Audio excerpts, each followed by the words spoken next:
from the iceberg with a grand polar, coming to you over the Ethernet and into your ears.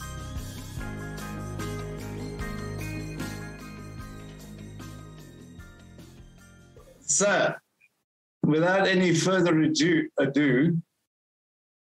tell me about how the band started and how you got from sports to symphonic rock. Yeah. In fact, when we had some health issues, it wasn't possible anymore for us to act on a high level in sports. And because we are very driven and used to work in a certain way, we had to stop because our health was too bad. And we just sat here like, okay, what are we going to do now? And then it's his fault. He started. Sorry. Yeah, you started this shit. He said, let's make some music. I said, what? With a piano and an electric guitar? He said, yeah, that's a great basis for symphonic metal. And that's how it started, just here, just easygoing, no band, and no ideas about a future, whatever. We just started. Simple as that. Because we didn't have anything else to do. Really, it's true. Yeah, we just started writing some songs. Yeah. And then when we let some people hear it, and we got really great feedback. So then it was like, okay. Something's going on here. Maybe we should do something with it. Yeah, maybe. Yeah. Okay. So did you have any musical influences or any music, prior to just starting a band? Well, I am always listening to music. I was always listening to music. I still am. Always busy with it. I'm playing guitar for a very long time. Had been in a small band in high school, but the sports was always the most important thing. Sport and music or a band is something you cannot combine really well. So it was always on a lower level. When we had the opportunity to do something more with it, we grabbed it, I think. We did, yeah. Yeah, about the influences, I'm a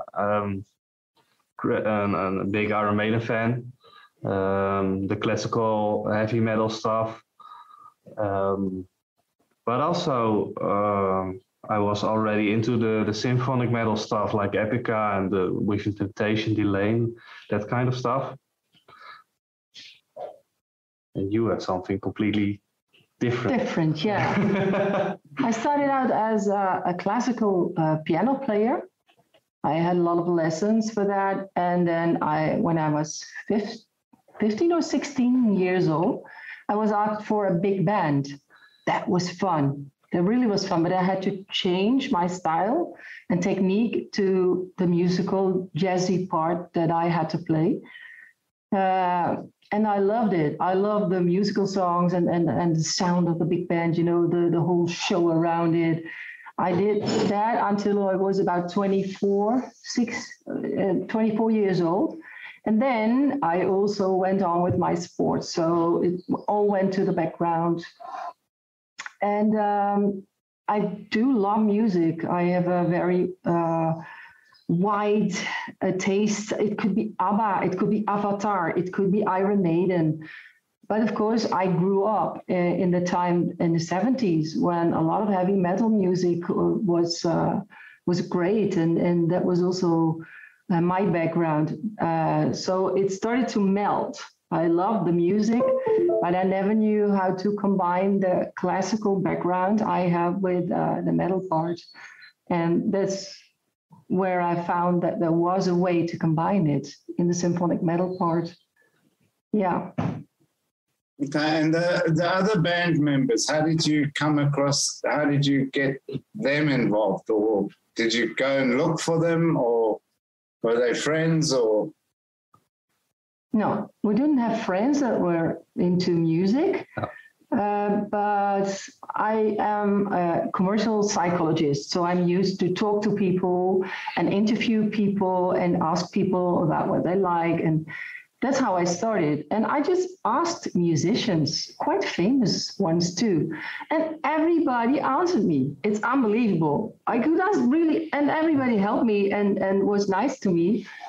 And as Robert said, a lot of people said, you have got a talent. You guys have a talent. You know how to make great music. We didn't understand anything of that. If we just did something, you know. And as you can hear, we weren't completely blind and deaf in the musical landscape, of course not. But the fact that they really appreciated it and that it gave a good energy, that was a surprise for us. We really didn't count on that at all. No. Nothing, no. We still are very curious why people tell us that it's good music, because we are not professionals, you know, and we don't have a background of about 10, 20 years working hard in this musical world. We just do something. That's how it feels. But in between, I think by now we have to say that we are musicians. I'm afraid so. I think so. Don't you think so too? Yeah, apparently we are. You walk down the street and go, what, we're famous or what? No, we're not famous. Well, I think you should be, because it's a great album. I've listened to it a few times. And when I read your bio and I had to Google the band name, and then everything fell into place, you know? Now, if you don't mind me asking, what sports were you playing? Running, but yeah. Sometimes it's track and field, and sometimes it's athletics. It's the difference between English and American, I guess. If I say track and field, everybody knows what I mean. And if I say athletics, some people say it has to do with weights. That's not what we did. We ran and we jumped, and you know, Yeah, I did running mostly. Me too. Yeah, but I also was a coach for many years, 20, 25 years, not only in running, but also in baseball and in triathlon. Is it called triathlon in English? Is it? Triathlon, yeah. Oh, yeah. Thank you. Yeah. I just think it's such an unusual story, and I've never heard of this one before. It's not abandoned. It just happened. Yeah, we're unique. Yeah, we are. Yeah.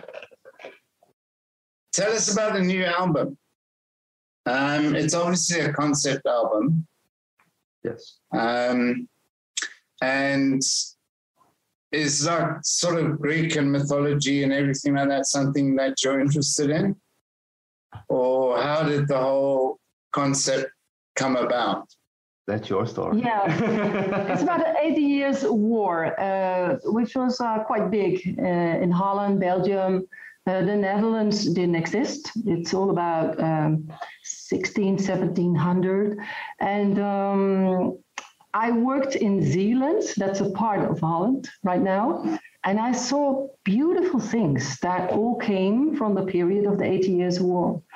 And in my mind, the beautiful love story started that took place in that period of time. And it was a story. So with every scene, I could imagine a song, a certain vibe that I wanted to give.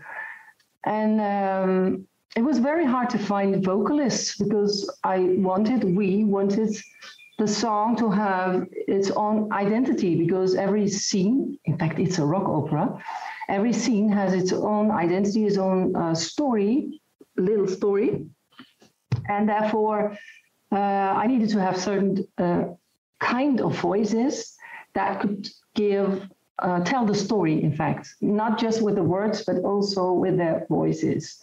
And I think we managed to find the right persons for the right songs. And our main person, our main character is Eleonora, the Italian lady. She is the vocal coach of Nicoletta Rossellini. You must know Nicoletta from her bands and her absolute great background in symphonic metal. So she told me, my vocal coach is looking for a band and she can sing quite well.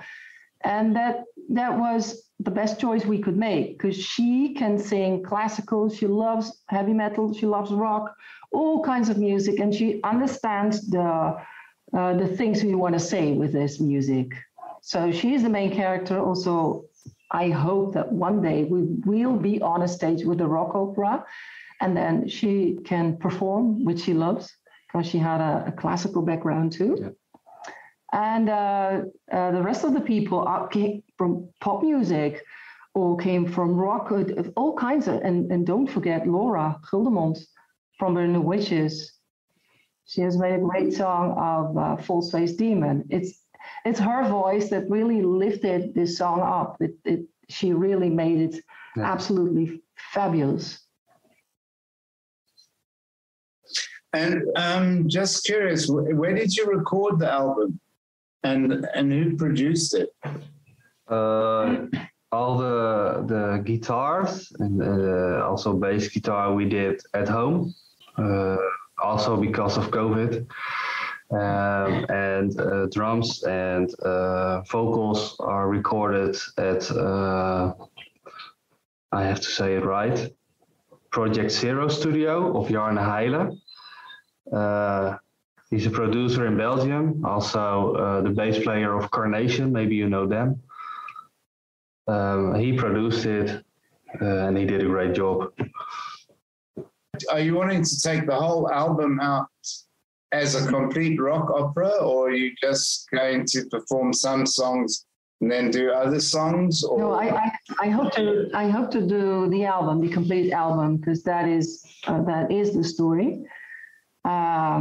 And it's about an hour music, and then together with all the things we want to glue it together, it's just the right time to use for a rock opera.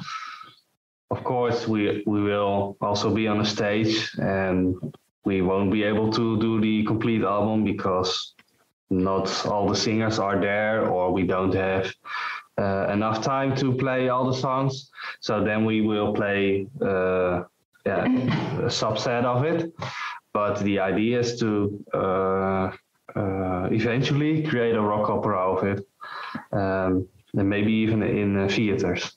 My favorite test. Oh boy. It's 10 easy questions, but it's good fun, and it's great for pushing out onto social media like YouTube and everything like that. So, they're no trick questions, it's very easy. Are you ready? So the first thing that comes into your head. Yes. Pizza. Oh, I have so much that I like. Help me. No. Fries. Yeah. Whew. Antwerp. I love Antwerp. Venice. Iron Maiden. Oh, don't do this to me. I say Camelot. Purple. Blue. Avatar. Harry Potter.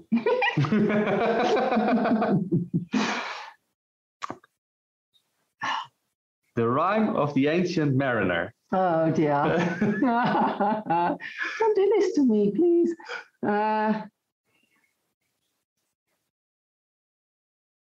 Knights of Arabia. That's from Camelot.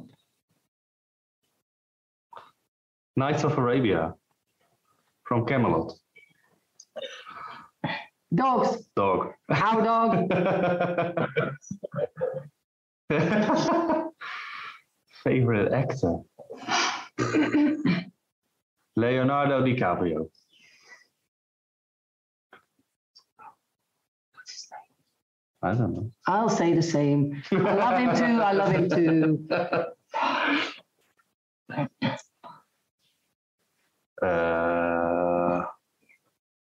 How do you say it in English? Cola, Coke, Coca-Cola? Yeah, Coca-Cola. Same for me. Yeah. Yeah, I know what you're doing. Yeah, don't mess with the psychologist in me. I'll say it. It's you. Yours? Yeah, of course. Yeah.